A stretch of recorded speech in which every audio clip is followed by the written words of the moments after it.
այս ամեն ինչի մասին, բայց շատ կարևոր մի քանի արձանագրում անենք։ ԿՊ-ն չունի Գյումրիում անգամ 20%-ին հասնելու հնարավորություն։ Իսկապես այդ խայտարակ վիճակը։ Միջազգային այդ ինչ-որ ինֆորմացիա գնաց, որ դա Նիկոլից խնդրեմ, եթե անգամ դրա մասին Նիկոլ Փաշինյանը իր թիմին զայրացած կատաղած հայտարարել է, որ այս ինչ եկաք, այս ինչ վիճակի մեջ գցեցիք ինձ, որ իբր թե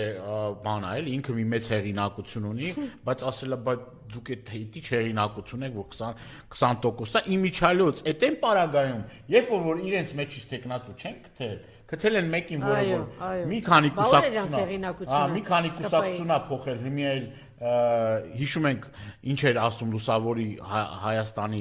ուրեմն ժամանակ, որ բաներ տեխնացու էր, հիմա ինչ է ասում ԿՊ-ի մասին, հետաքրքիր անալոգիաներ կա։ Հիմա մեկին բռնել են, բերել են